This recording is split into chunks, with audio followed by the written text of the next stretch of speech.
Hello, I am Joshua P. Warren, and this is Joshua P. Warren Daily. And I just have a quick update for you, combination of some good news and some bad news. Let's start with the bad news.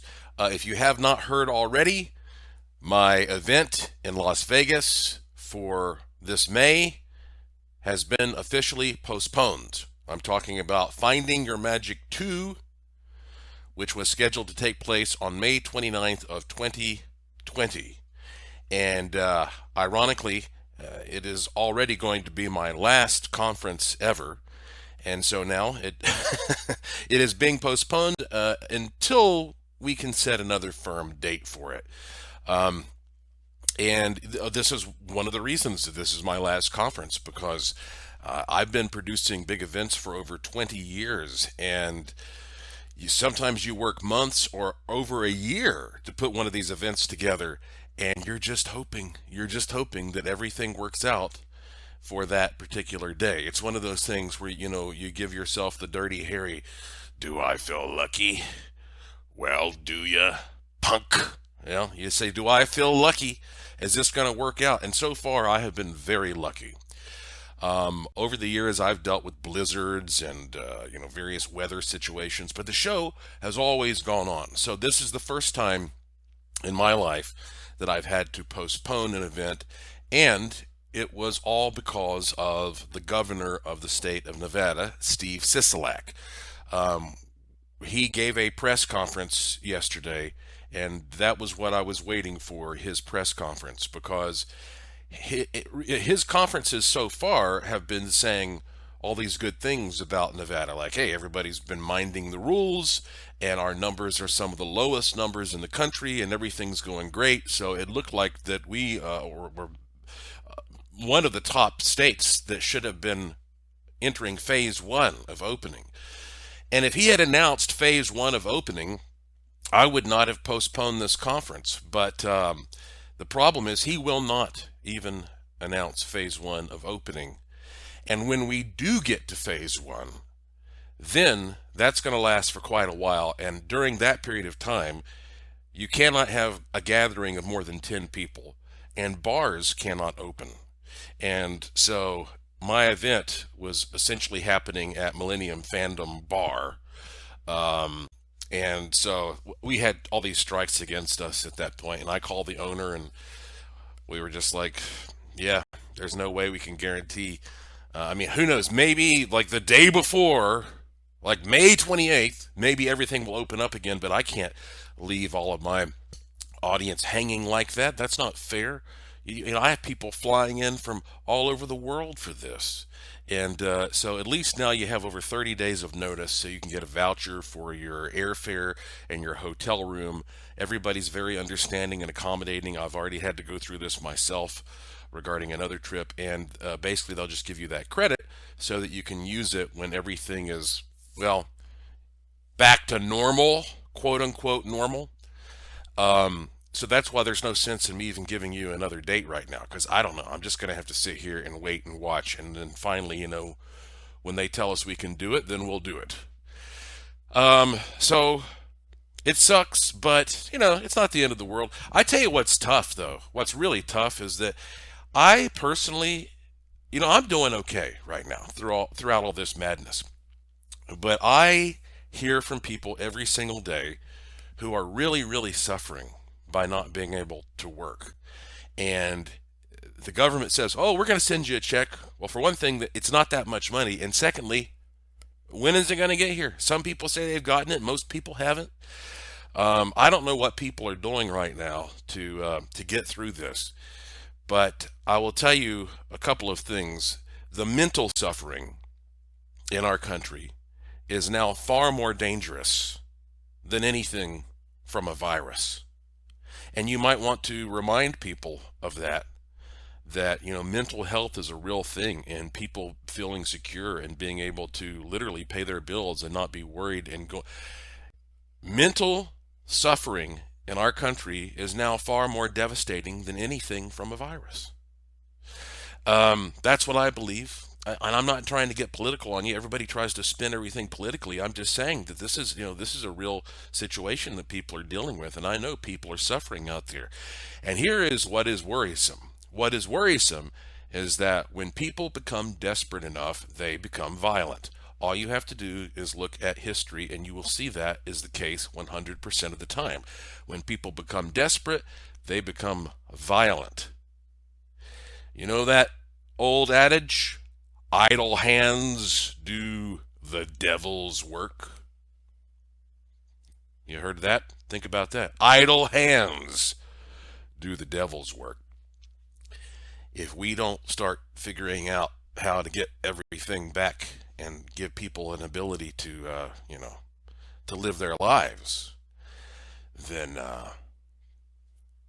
stuff's going to happen that's way, way worse than any virus. And that's why there's nothing you can do about it but keep focused on yourself and your own personal sphere, and focus on the sigil that I created. Use the tools that I've given you as part of the process of metaphysically, treating this. And like I say, for now, we're relaxing. We're relaxing. We're relaxing. Because I have a feeling that we've put out such a big force field, such a big shock wave all over the universe, that if we just relax now, then we're going to start to see things improve. But if we have to go through another wave and put out another shock wave, we'll do it. We'll do it. But for right now, I really believe we're good.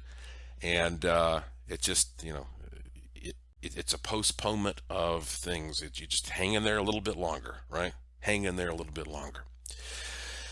All right, so sorry that that's the case. If you bought a ticket, you should have heard from me by now. I sent you an email. If you did not get my email, well, contact me, and I will send it to you again.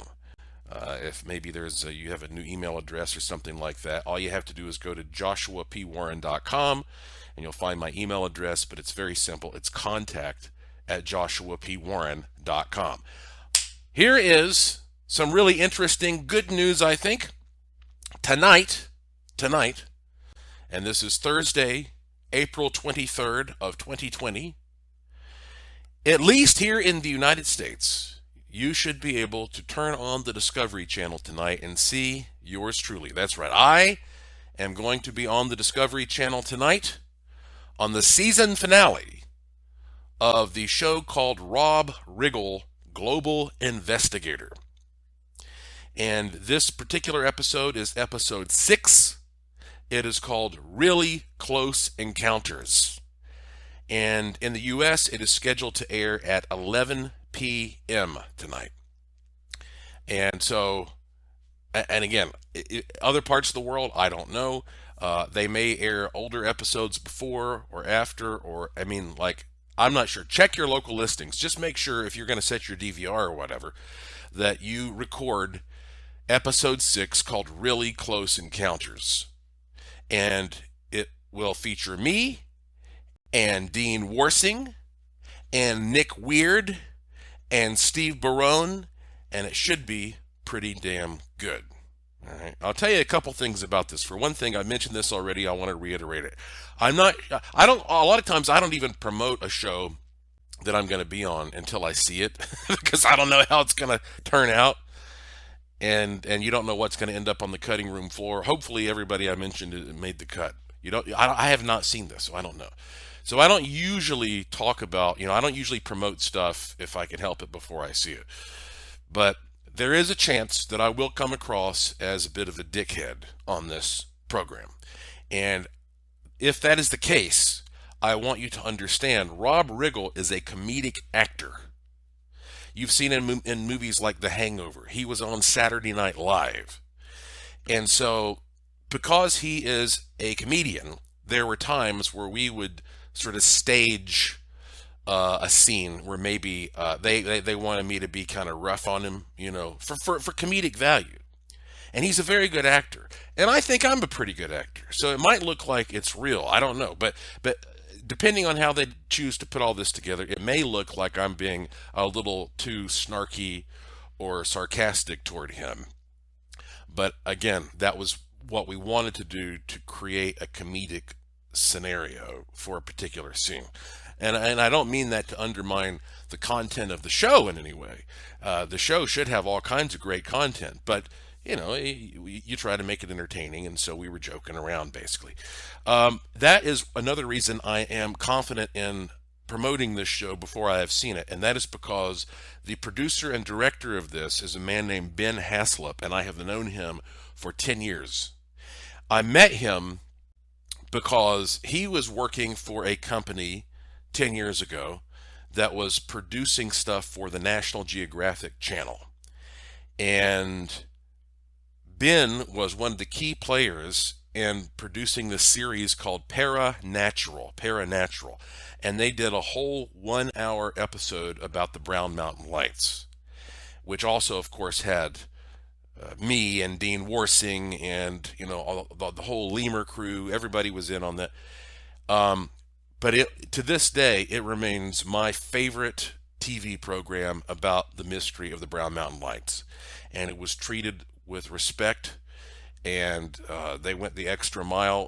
Dean got some really crazy footage, and Ben and the guys there at the production company, they took Dean's night vision and his camera, and they sent it to the Princeton Optics Lab and had them analyze the tools as well as the footage. And they had the director of the lab sit down and say, "We can't explain this." I mean, that's major stuff. That's big stuff. Like, almost nobody seems to know that. But if you go and you watch that show, Paranatural, as a matter of fact, I'm pretty sure if you go to brownmountainlights.com, mountain is all spelled out, brownmountainlights.com. That's one of my websites. I've had it for a long time. It needs to be updated. But I think if you go there, you can see some clips from that program. So I have known Ben Haslip that long, and he did such a great job that when he contacted me and said, "Hey, now I live in LA and I own my own production company," he said, I've got this new project, Rob Riggle Global Investigator, and I would just love to have you and Dean back on this thing, working together. And so he was actually originally thinking of doing something again at Brown Mountain. But I said, "Man, come on out here to Vegas. Come out here to Nevada." I mean, there's a lot of weird shit going on out here right now with all this UFO stuff and all this UFO disclosure. So and then I told him about Steve Barone and started talking about Steve's footage and everything. And so at that point, Ben was like, "Okay, yeah, we need to do a show out there." So it's going to be good. I guarantee you it's going to be good. Once again, tonight, Discovery Channel, at least in the U.S., it should be 11 p.m. Episode 6, Really Close Encounters, all about UFOs in Nevada and Area 51 and all that stuff. The season finale of Rob Riggle Global Investigator. So let's hope it kicks ass. All right, my friends, there's your update. There's a lot going on. There always is, right? But there's a lot going on right now. So you know me, I'll keep you updated as new things emerge and develop. And oh boy, yeah, I've got some really interesting projects coming to fruition. You'll find out about that soon. All right, this podcast, it's called Joshua P. Warren Daily. I hope that you will do a number of things. Go to my website, joshuapwarren.com, joshuapwarren.com. When you get there, sign up for the free e-newsletter. It takes you 2 seconds. You get an instant digital free good luck charm when you do that. Click around in the Curiosity Shop. Check out the things that you can see that you won't find anywhere else in the world at the Curiosity Shop. And be sure to click the link to this podcast. Joshua P. Warren Daily is always short, it's always free, it's commercial free, it's uncensored, and it is independent. And when you click the link to this podcast, you can subscribe through various means, or you can just follow me on Twitter at Joshua P. Warren, at Joshua P. Warren, and I will usually tweet when a new one is available. So, thank you for listening.